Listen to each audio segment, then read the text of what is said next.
Welcome back to the podcast you've always needed. I'm your host, Sean Heshmatpour, also known as Sheshin on the internet. And today we have a special guest who is back on the show again, Roy Wang. Welcome on in, Roy. How are you, brother? Good to be back, man. Thanks for having me. Doing well.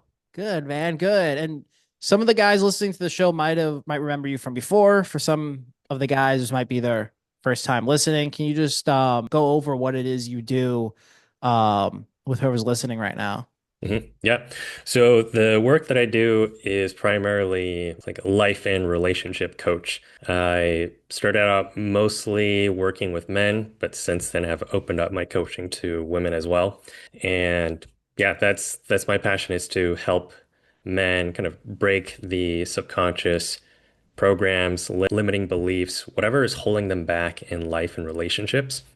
And then also to restore healthy relationships between men and women. I think that's one of the top things in our world today where I don't know any sort of division as old as the one between men and women. And I think if we can restore those relationships between men and women to see each other, with honor, respect, love again, and sort out our relationships, the world would completely change. 100%.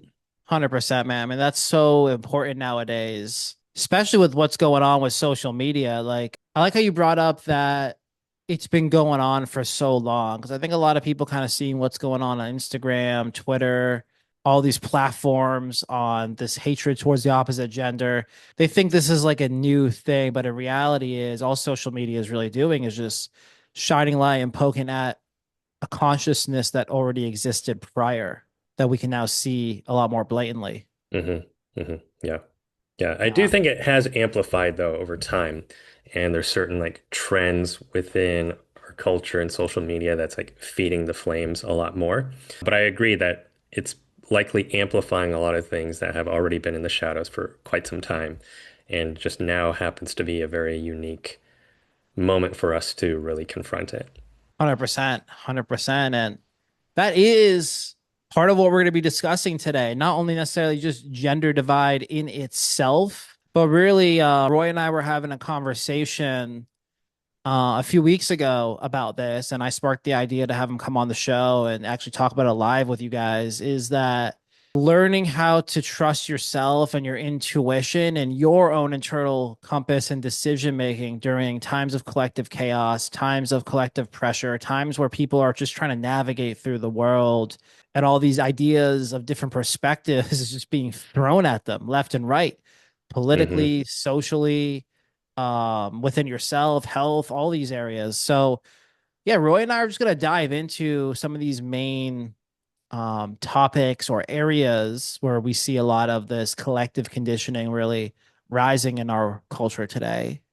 Dive into the nuances and give you guys some light of what you can do for yourselves to navigate what's really yours and let go of what is not yours. hmm Absolutely. So, yeah. So I know let's just start with the concept of awakening itself. I know one of the things we spoke about, Roy, when we last hmm chatted was the pros and cons of this new age spirituality and also this new age rise to Christianity as well. You know, I think there's been a large spiritual awakening collectively that's been going on post COVID, and then especially since Charlie Kirk's death as well. There was a huge, massive movement of people going to church. Huge, massive moment of even like New Agers waking up, religion in general becoming a lot more quote unquote popular again, and just kind of just observing what's going on with that. So yeah, I'll start with you, Roy. hmm Yeah, I mean, this is something that since 2020, I've seen this particular trend, which is people who used to be a lot more into the new age spiritual circles, talks about like manifestation, doing a lot of plant medicine, tarot, astrology, kind of a mishmash of a whole bunch of different things. I think a lot of people even like, what exactly is new age? It just, to me, it seems like it takes from a whole bunch of different things, blends it all together. And the idea is like you can create your own reality. You are in a way like God or like God. And I would say there's truth to that, but also plenty of distortions. But since 2020, I've seen a growing number of people in those communities suddenly say why I left the New Age and went back to Christ. A whole bunch of those posts online. And to be honest, I felt concerned when I saw those posts. Not because, there's anything wrong with Christianity. Like if you're a Christian, like wonderful, right? Uh, but that almost to me seemed like a knee-jerk swing into something.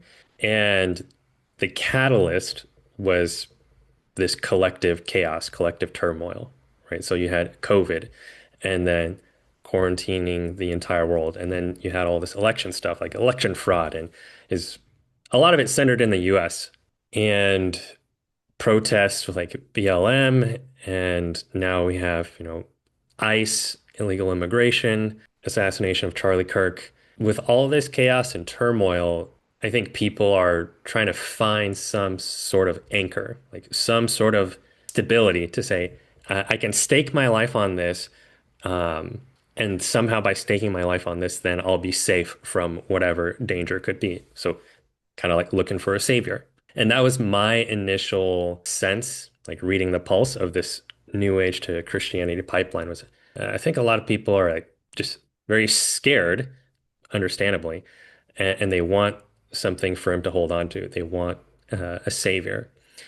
And it it didn't quite sit well with me. It's like I'm a little concerned then with suddenly this extreme swing to a Christian revival that what comes with that could also be a very sort of fundamental, what do you call it? Fundamentalism, but a rise in these sentiment among Christians and Christianity of we have the answer.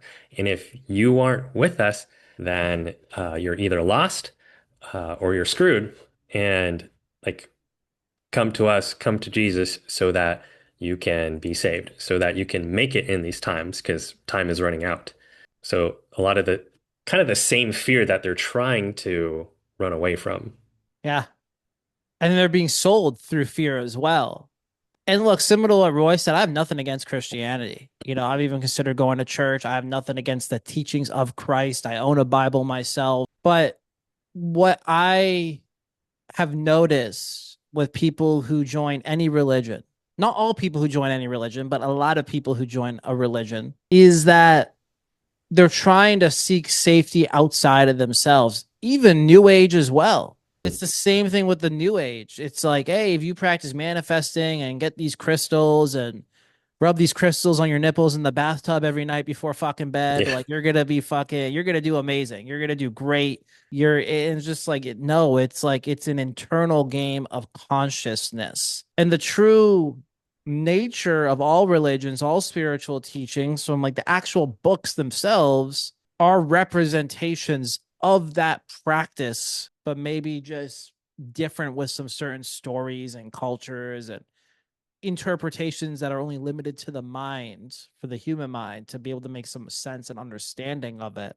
But if you Hmm. go into spirituality, Buddhism, Christianity, Judaism, Islam, I'm just listing off a bunch of different practices here. If you're going in without that understanding of how consciousness works, I think what happens a lot of times is you set yourself up to still hold on to safety externally. And now you're just Hmm. going from one fear based way of thinking to another. Hmm. Hmm. Yep. Yep. And I think the reason why this is concerning to me is because it always leads to an outsourcing of the person's individual agency, their Yeah. sovereignty. Yeah. It's like the whole drama triangle. If you're, are you familiar with that? The drama triangle? Yeah, yeah. No. There's What is this that? guy named Cartman who developed, he coined the term the Cartman drama triangle. So there's like the three corners of the triangle, and there's rescuer or savior on one corner, there's victim on the other, and then the third corner is the perpetrator or the oppressor. And so I think it's a brilliant description of the drama that so many people get locked in, whether it's like interpersonal relationships or collective as a whole. There always needs to be some external perpetrator boogeyman, right? You could call him the devil, Satan, whatever political figure, the left, the right, whichever side you're Hmm. on, there's always the other enemy. And then there's always a savior. Right? It's going to be Trump who saves us. It was Biden that was supposed to save us. It was whoever it is.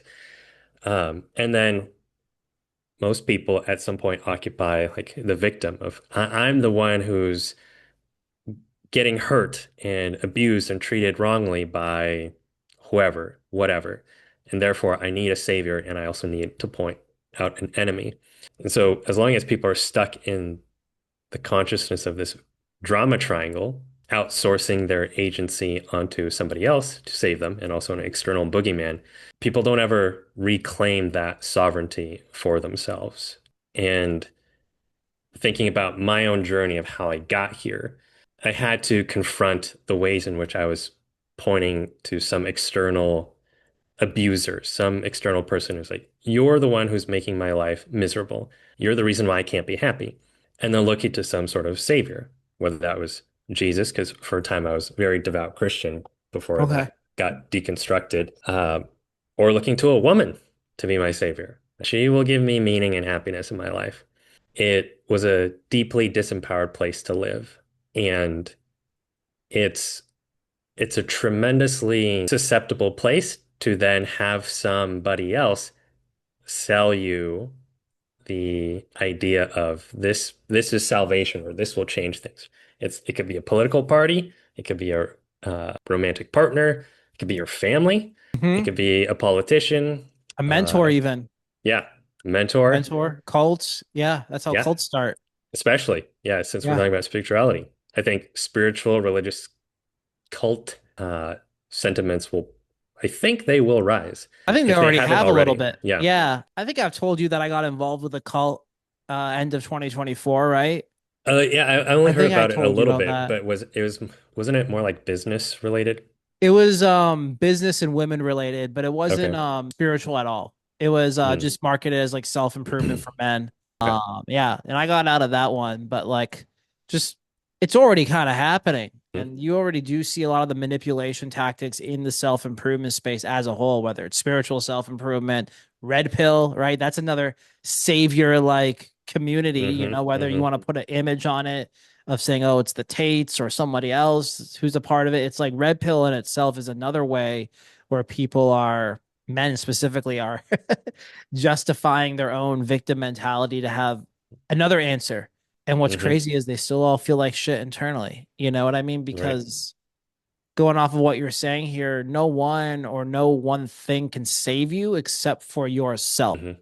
And for some people, they believe it's God, and that's okay. If they relate to themselves through a higher power, beautiful. I do as Mm-hmm. well. It is ultimately the self that comes Mm-hmm. down to creating whatever you feel like is missing internally.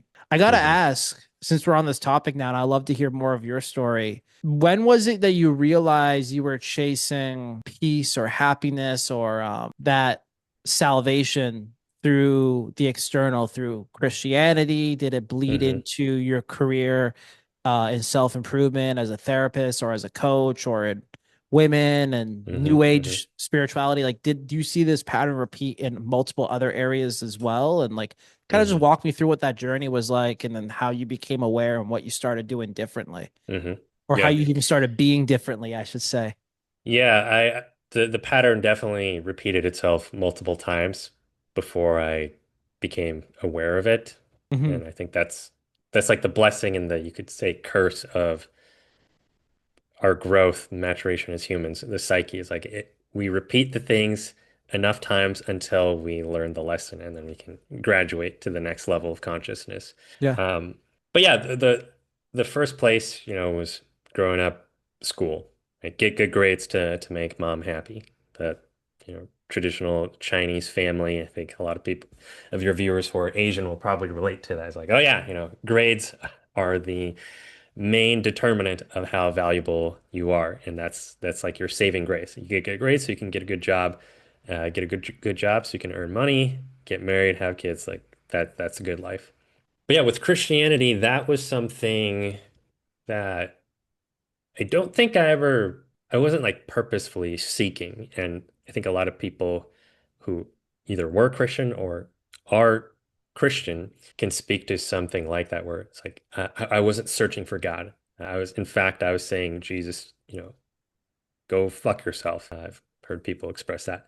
But then like it's like God or Jesus found them and it was a huge transformative experience. And I did experience that.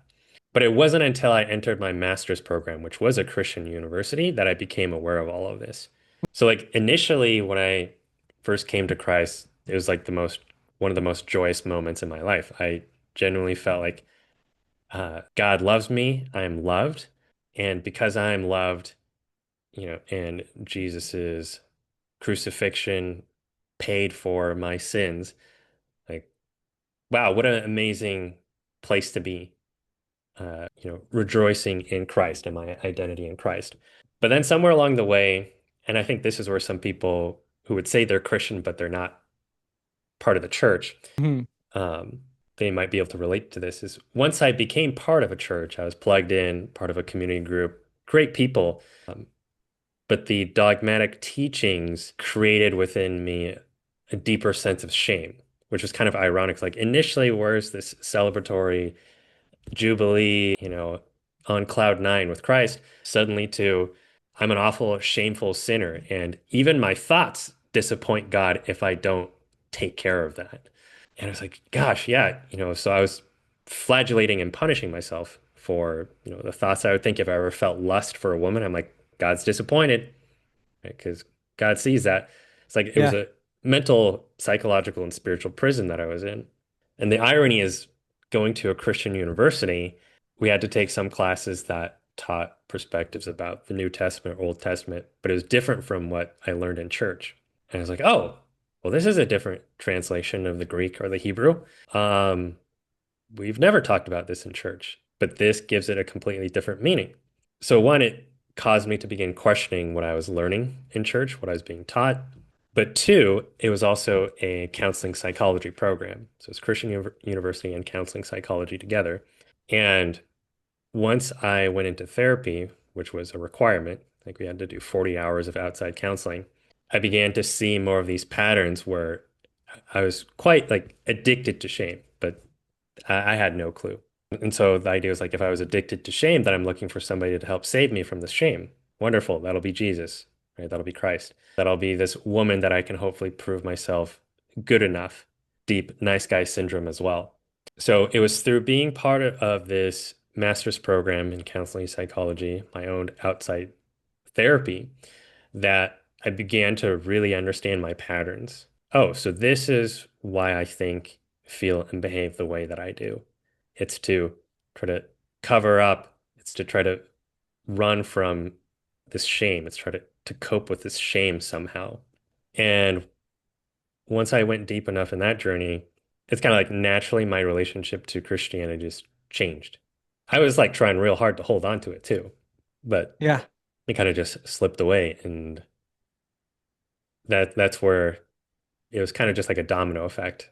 And would you say that you still like, or actually, let me reword that question. How do you view Christianity now, from your perspective now, or any religion or any spiritual practice Mm, now, hmm with what you know and what you're aware of? hmm Someone who's listening who like wants to follow some sort of spiritual path. Doesn't matter hmm whether it's a religion or new age, Yeah, but they also want to make sure they are also doing it with their own sovereignty, right? Their own ownership, hmm their own self. Like, how would you view it, and how would you like replay that to them?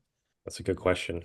So where I'm at currently is having kind of had some conversations with my wife, who's like very much into the law of one, the raw materials. I don't know if you dug into that at all. Um, and like some other channeled material. I'm entertaining the idea that Christianity, at least what we have in the Bible, was a system that was kind of given to humanity at a certain stage in its evolution. Entities who have like evolved to a different level of consciousness. The idea was like Earth was at a point in its evolution where they needed some specific rules and structure to help them out, because otherwise they were going to stay like in sort of primate caveman consciousness. Yeah. And so the teachings in the Old Testament was kind of that blueprint of like, all right, the custodians who were taking care of Earth at the time were like, all right, so we have these humans here who are kind of lost. Let's just give them some sort of a structure, and that way, hopefully their evolution, their consciousness can evolve. So it was for a specific period of time. Now it's like humans are evolving beyond that to where we probably, and it depends on what level of consciousness somebody is at. But we probably don't need those same systems and structures in the same way anymore. And this can kind of bleed into something you mentioned, and I think you probably are more knowledgeable about the human design kind of 2027 thing than I am, but I'd love to hear your take Yeah. on that. But yeah, the idea is like some of these systems won't be necessary anymore because people are going to tune into their own internal authority. And when you connect to your own Yes. internal authority, which is also like your own internal authority has the thumbprint of God on it. Like that divinity, that God consciousness is also within you and within everything. When you reconnect to that, you don't need the same strict rules to follow because you're already aligned with just behaving in that way. So Correct. if yeah, if somebody's in their journey wherever they are and they're like, well, I would like to explore Christianity and I really feel it calls me, go for it. There's a reason it is calling you, and it's not my place to tell you, well, here's my journey with Christianity and this is the answer I arrived at. So maybe you shouldn't go. Like, you probably need to go your path for whatever reason that you need to, just like I had to go the path that I did. Yeah. Uh, but then I would just offer, make it your own personal relationship with God, with the spiritual teachings, and hold more loosely the idea that this is the ultimate truth. And if somebody else doesn't believe it, then you're right and they're wrong.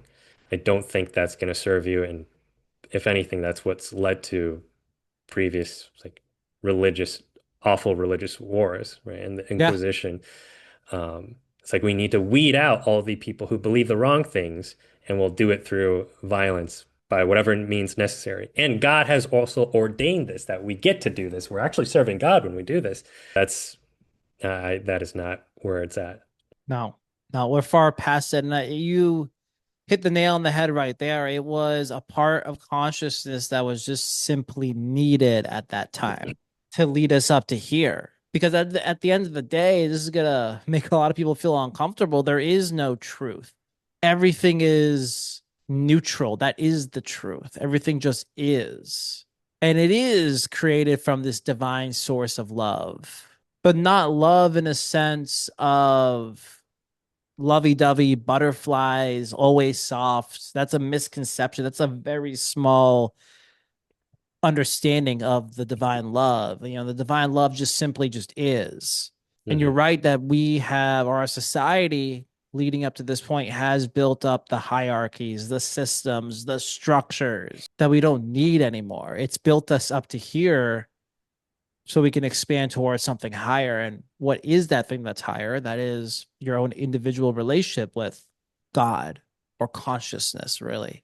Your Hmm. own internal authority, being able to make your own decisions internally with your intuition. Because we have, especially in the Western world too, so many abundant of options for us to pick and choose. And there's pros and cons with that, right? Like, because of dating apps and social media, the pros are that we can talk to whoever we want whenever we want, and we can always try again and again and again when it comes to relationship building until we get one that is aligned with our highest purpose. The cons, though, is people become more disposable. It's through a screen half the time, so you don't get that human to human interaction that's healthy for our nervous systems. So in human design, they talk about entering the cross of the sleeping phoenix in 2027, which is Hmm. going to be all about the inner authority, the individual, a time where individuality and sovereignty is more collectively important than the structures that have been built prior. And then they Hmm. also talk about the mutant babies as well, that there's going to be a little genetic deformation with them. Their senses are supposedly going to be a bit more weaker. They're going to hang out a little bit more in smaller, tight knit groups. That part, I'm not sure. I'm not sure if I believe in the Hmm. entirety of that, but I do believe that there will be a physical mutation of some sort. Hmm. And the reason why is just simply because the technology we have now, and with what we have, we don't need a lot of the physical senses that we actually needed in those early caveman years or in Hmm. ancient times. We just don't need them as much anymore. Like we don't need to be around humans 24/7 to survive and thrive. But our nervous systems and our bodies and our minds still do because that's how we're wired. So my prediction, this is my personal prediction, is some of these more what used to be physical needs for our nervous systems and our bodies are going to be a bit more different, I think, with the mutation. That's my prediction. It's just going to be like a different set of needs Hmm. that these kids are going to be born into with.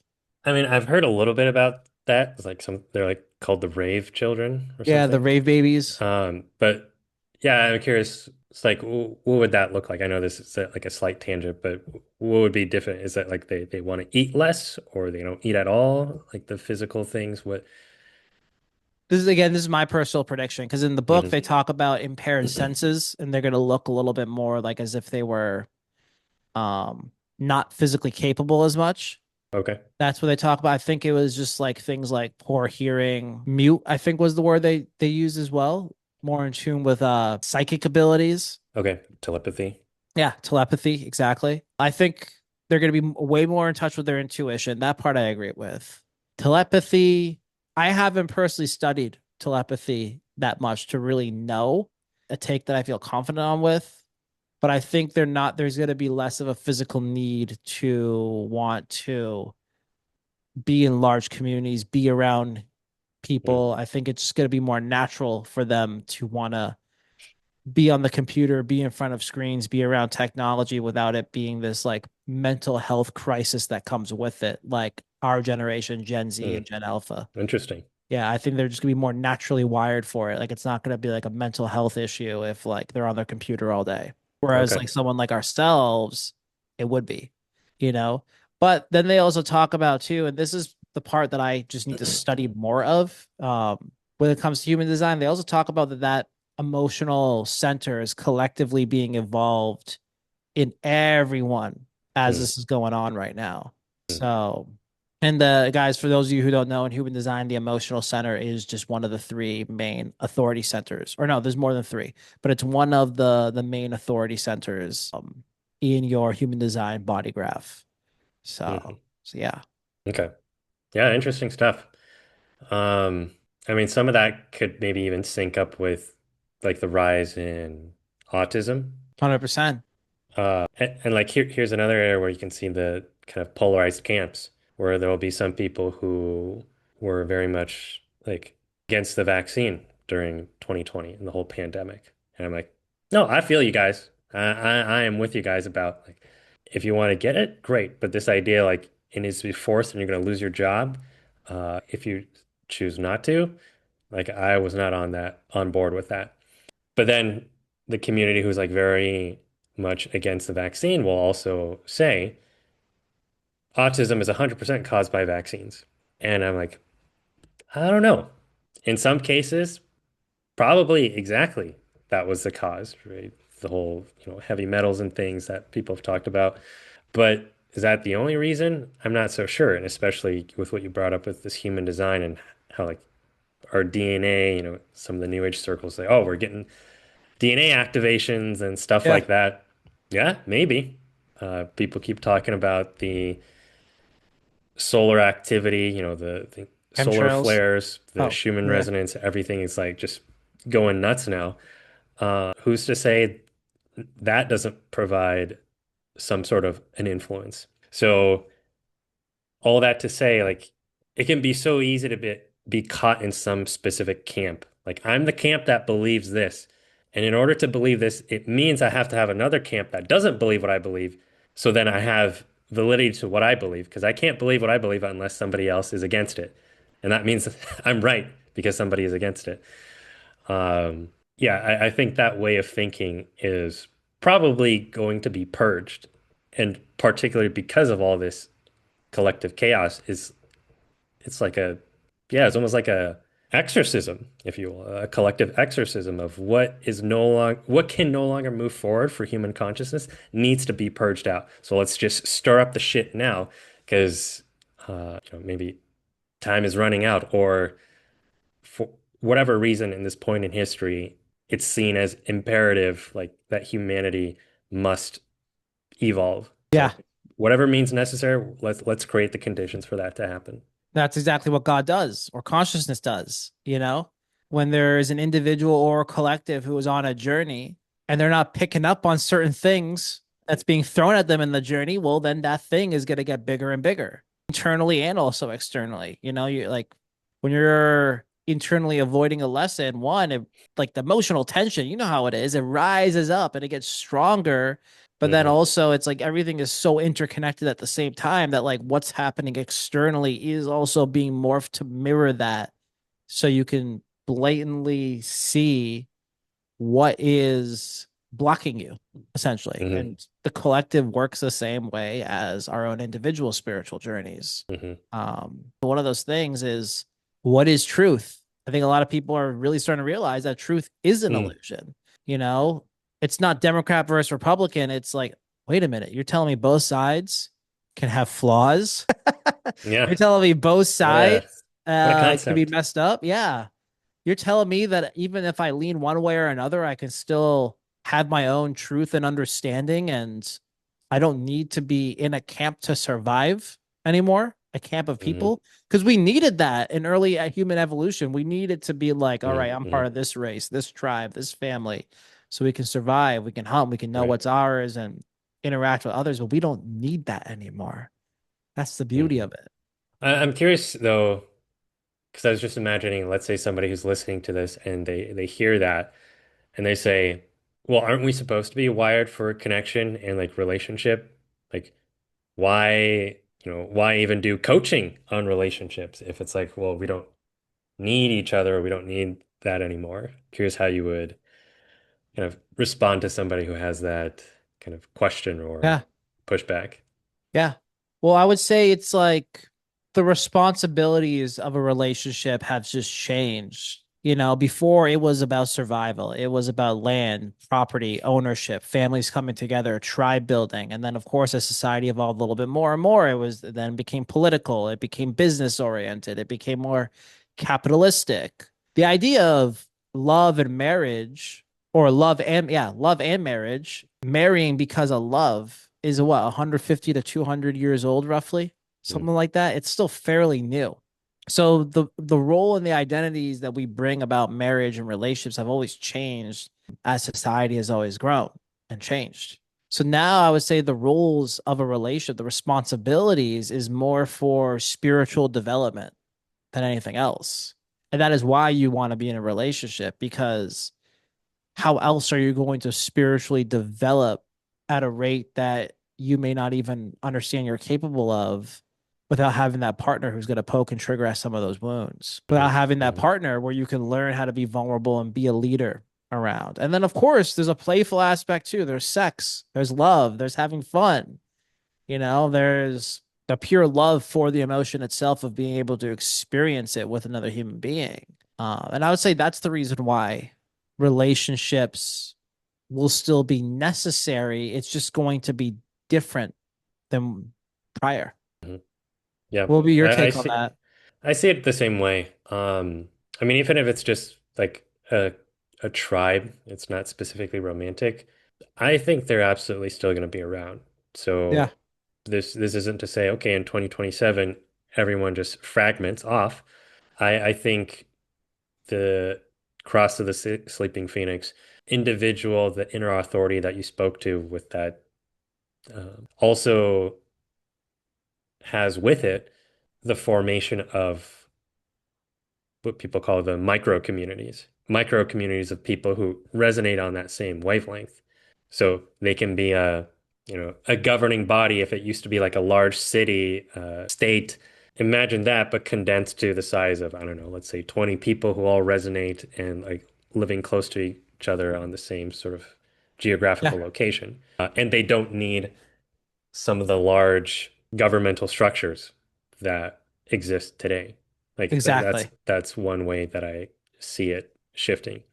But yeah, Exactly. especially with romantic relationships, I think they play a huge part in evolution as kind of this, as you said, spiritual catalyst. Where are your blind spots that having a partner in your life will reveal them to you and force you to grow and evolve at a rate that you wouldn't have just on your own. Yeah. Yeah, 100%. It's like the rules of the relationships are still there, but different. It's for like, it serves a higher purpose, if you want to call it that, than it did prior. Mhm, Yeah. But bringing it back all to, okay, so it's like, it's more about the individual, and you're going to be guided to what groups of people or just what person resonates with you. And there's going to be less mhm, of a strict structure to follow for safety in order to know if you're living your life right or wrong, so to speak. mhm, What are some things that people can look out for during these times with false prophets, false gurus, false mhm, mentors? I guess you could say idols out there on mhm, social media, as because we mhm, see it with the mhm. influencer culture that's also Yeah. rising up like crazy right now. Yeah. I think the top thing that comes to mind is manufactured urgency. I think Mm, that's like one of the hallmark signs, one of the top red flags for something to watch out for. Like I see it with business, entrepreneurship. A lot of oh yeah. people, like lately, I've just been seeing people post nonstop about Claude and Claude being a very powerful engine that can like do a lot of things. And I'm sure there's plenty of good. But the messaging that I keep seeing around it are people who are saying, if you don't get on Claude now and get into my webinar or workshop, you're going to be left behind. So, and like, Oh, yeah, I yeah, I get, know you're talking. sometimes people use the manufactured urgency to market and sell something, and there can be positives from that. But this whole message of you're going to be left behind, FOMO, or yeah, you're in danger. The was it like, but the companies that were selling food that you can store on your shelf like for a long shelf life. Like they had a field day in 2020 because people were freaking out. And they're Hmm. like, dude, buy our stuff before it runs out. Like you want to be prepared. You know, Alex Jones says this is coming and you better prepare. Like people, oh shit, Alex Jones said it. Yeah. So, like speaking of conspiracy circles, like it's like he can kind of be this trickster, right? In some things, he's been absolutely right. In other things, it's like, is he just trying to stir something up, and condition people to be in a specific frequency, like a fear, and like always like I need to watch out for something. So yeah, I think any of that sort of fear porn, manufactured urgency, whether it's like business, AI, or it's spiritual circles of like, those YouTube videos, you ever see those that are like, this is a message for the 144,000. You'll, I don't know, be left behind if you don't listen to this message or something. I've seen stuff like that before, yeah, or even just like on my Instagram, I'll see like short versions of that. I've never seen them on Hmm. YouTube, but just like on Instagram when you Hmm. swipe sometimes. Or even like those new age, you see like a spiritual hippie girl pop up on your feed and be like, this message was divinely sent to you, Right. but you only have 30 days to figure this out. Yeah. Even astrology too. You see it in some of Hmm. like I follow like my Scorpio stuff, some of Scorpio on there on Instagram at times. And it'll say, like, if you don't figure out this lesson, like this week on this day at this Hmm. exact timing, it's going to determine the next 28 days or the next, 3 to 4 years. I'm just saying, I'm like, bullshit. The Hmm. lesson's going to come up again until I fucking figure it out, regardless. Hmm. Hmm. I still Yeah. love astrology in a lot of different ways, but it's the manufactured fear, which I do not Hmm. agree with. And it seems like we're on the same page with that because Yeah. if we're talking in terms of literally God consciousness, Christ consciousness, the consciousness of Buddha, all the great teachers, everything is okay. Hmm. We already have exactly what we need here. There's no need to manufacture a lower frequency to get there. Hmm. And that threatens a lot of systems. Hmm. Yeah. because people want to make money and they want to profit off your attention. And there is a way to profit off of attention without tapping into that lower frequency. You can do it, Hmm. but it's one of those things where it's just like society has to catch up in order for everyone to be on board with that. Hmm. Yeah. Yeah. So manufactured fear, urgency, and then the other would be like this is the way. Like you have to believe this or you have to this. It's seductive. It's seductive for somebody to present with such certainty, like this is the truth. This is the thing. Because in times of chaos, and especially if you're somebody who finds yourself easily knocked off center by whatever is in the news, whatever you see on social media. It is incredibly seductive from the standpoint of your primitive survival brain. It's like, I need to align myself with somebody, some group, so then I know I can survive. My survival rate increases with the more people that I can be aligned with. So, not even knowing that that could lead you to getting hooked into something that really actually isn't in alignment with what your soul wants to Yeah. learn and experience here. Yeah.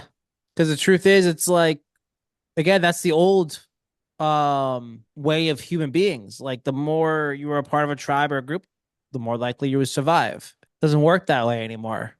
Like you will Hmm. physically survive no matter if you have a small social circle, a big social circle, if you're part of team right, team left, Christian, Buddhist, Islam, Judaism, it doesn't matter. You're gonna survive. And it's just being so aware of our that primal nature within us and not attaching ourselves to that, which is what's going to allow us to awaken internally where we're being called to lead or to show up or to be a part of that actually Hmm. aligns with us. Hmm. Yeah. So those are the kind of two things that in this moment I would say, look out for that, right? If you encounter that message of this manufactured fear, it's like we are right at all costs, whether that's religion, right? Or a political party, be careful about that. Um, 100%. I know even online, like there's some debates where like there's Carlson, there's Candace Owens. All these people are saying they said this about, Erica Kirk, or they said this about Charlie Kirk's death.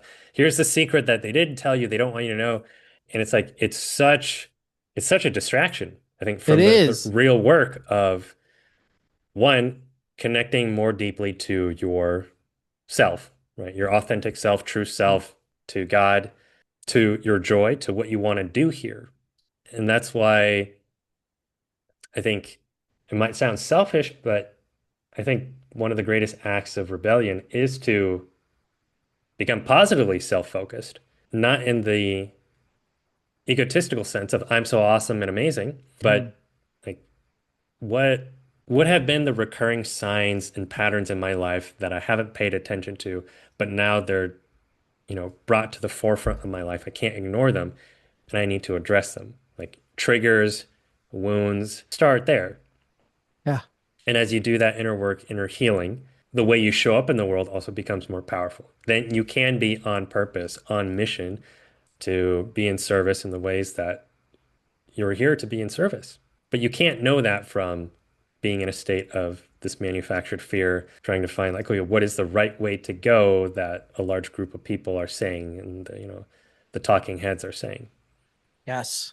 And that can be scary for a lot of people out there because they're so conditioned to listen to an authority outside of them to realize that that authority is no different than them, a human being with flesh, skin, bones, a heart, a lungs, everything.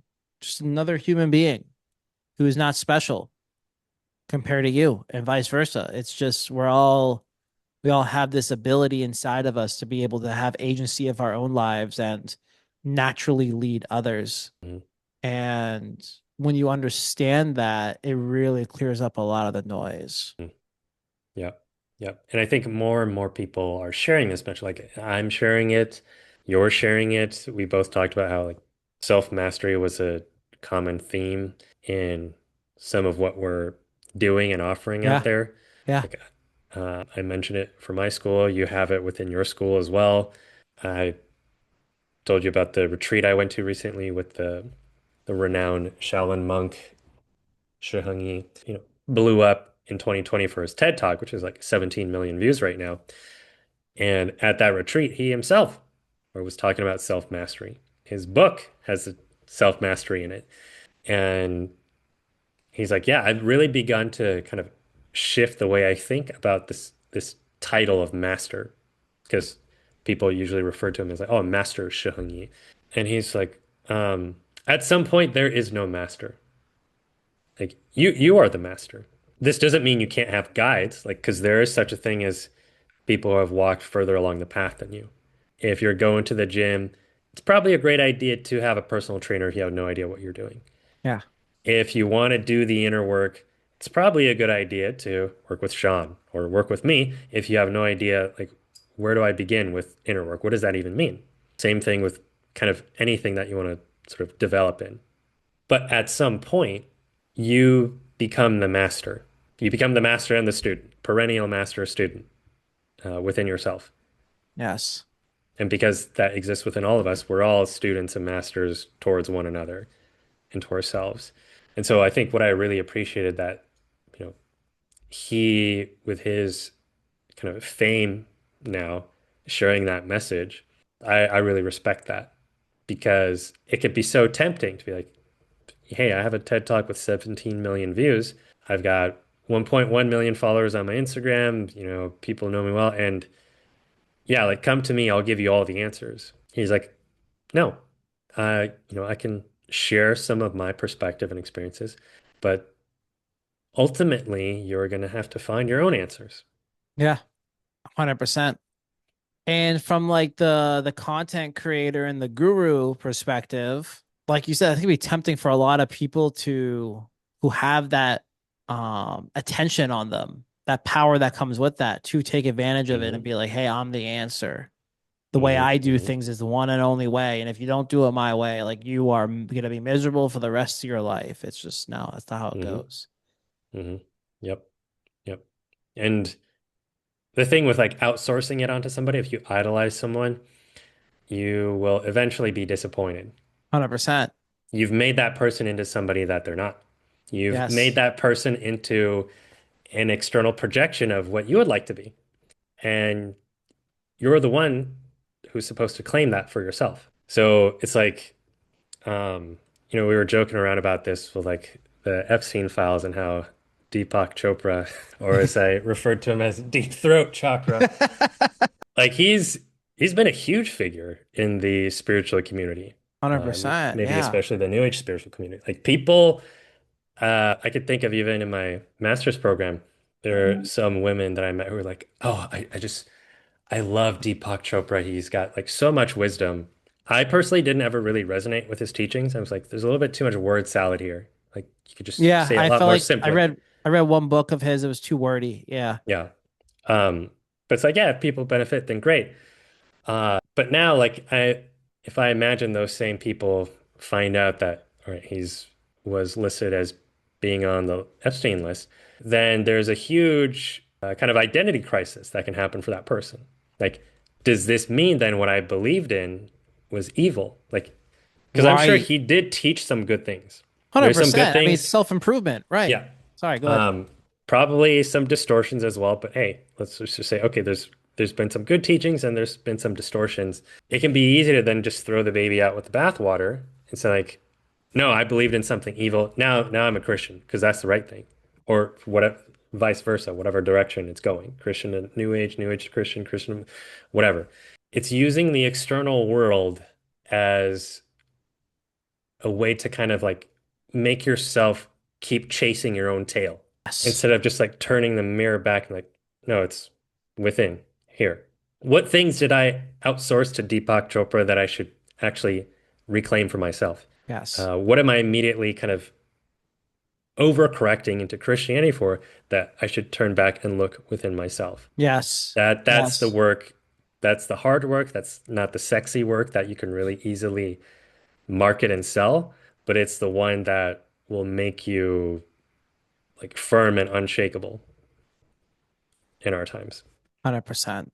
Really well said. Really well said, man. Because those corruptions or flaws or impurities, if you want to call it, insecurities, that darkness, the shame driven behavior, those things get exposed to the public eye for a reason and it's for that Hmm. purpose. But a lot of times, people who are not familiar with this type of work that we do may not understand that. And Hmm. they feel lost for a while, stuck for a while, or they have to go through it again with another community or another person in order to remember to find themselves, to learn themselves, to discover themselves. And that is where one is truly going to feel safe. Hmm. Yep. Yeah. Yep. That's Uh, it. yeah. Roy, before we call it a wrap for this was a really good conversation. Love to have you on again here soon, man. Yeah, my pleasure. Talk a little bit about what your new community that you've launched, or is it launched yet, or you're going to Hmm. be launching it soon? Yeah. Yeah, it's Yeah, talk a launched. little bit about that and what you help some of the guys with. And I know there's Hmm. some themes in your community that relates to what we spoke about today too. Yeah. So I recently launched a school community, which it's for men and women. And it's called the Academy for Psycho-Spiritual Self-Mastery. I can give you the link, for the show notes for those who are interested to check it out. Yeah, I call it the Academy for Psycho-Spiritual Self-Mastery because we've been talking about this self-mastery of being our own authority, reconnecting to that. Psycho-spiritual just being like your own mind, your own psyche, your habits, beliefs, behaviors, where they come from, and how, they've influenced your decision making in the world. And because you know yourself so well on the level of your psyche, and you're also connected to your soul, your spirit, kind of like your reason and purpose for being here, then that will be your North Star. That will be your compass in these chaotic times. And so, kind of the vision that I created this community for was one, it was kind of for people like myself back in 2020 when there was no community. The communities that I was part of, I had to leave because I just didn't resonate with what they were doing anymore. Yeah. I left where I worked because they're like forcing these mandates, right? Mass vaccine, whatever it is. I was like, I just don't resonate with that. So I guess I gotta go. My income tanked. Like right when I had just built up a good caseload, I lost all of it. And I was like, well, that was a painful, difficult time. But Yeah. I was like that committed to my own integrity. I'm just going to walk forward, not knowing, but I know I can't compromise here. I will not compromise. Martial Arts Academy I was part of also left for the very same reasons, right? They had the mandates. So it was a tremendously lonely time, feeling incredibly misunderstood. Couldn't really talk to anybody about what I was thinking and like, hey, I've been digging into these rabbit holes or conspiracy theories. I just want somebody to talk to beyond just what the mainstream narrative is and having to go along with what people say I should think, feel, and believe. So I had myself in mind when I created this community of I think this is gonna continue. You know, in some like 2020 already woke up a lot of people, but there's still people who are waking up in these times. Yeah. I know the Epstein list thing shocked a ton of people. It shocked one of my old clients who like literally could not sleep. He's like, I can't believe this has been going on for that long. Like, what is our nation built on then? And I was like, yeah, right. People are going through a kind of a painful exorcism or plant medicine journey, whatever crisis, spiritual emergency you want to refer to it as. And I want to provide a place for those people to gather to one, say like, no, you're not crazy. You are in the thick of it, but there is a path forward. So let's provide you a community. Let's provide you specific teachings, like the deep inner psychological work to sort out your triggers, learn how to master your emotions, your nervous system, so you can actually be stable instead of just having your like nervous system fried and always anxious and fearful. Yeah. When you have a community of people committed to that same sort of work, yeah, it's a tremendous source of support. Until then, you find your own direction and, you create your own community or you move somewhere else, wherever it is. But you are now equipped with the tools, the understanding, and connection to your self to be able to make it in these times. Beautiful. And that's really what it's all about, man. Just having a community of like-minded folks. You know, you were a part of my community for about a year, a little over a year, Hmm. Roy. So you know, Yep. like that feeling of how it is. And guys, if this is something that definitely resonates with you, definitely check out Roy. I'll have his socials in the link to this episode as well. That way you guys can get to know who he is some more, connect with him, shoot him a DM there. If you're interested in his school as well, you can join him over there. But the power of brotherhood, community, it's Hmm. so important in times like these, you know, and it's not just a community that's just placed upon you when you're born, like most of Hmm. us.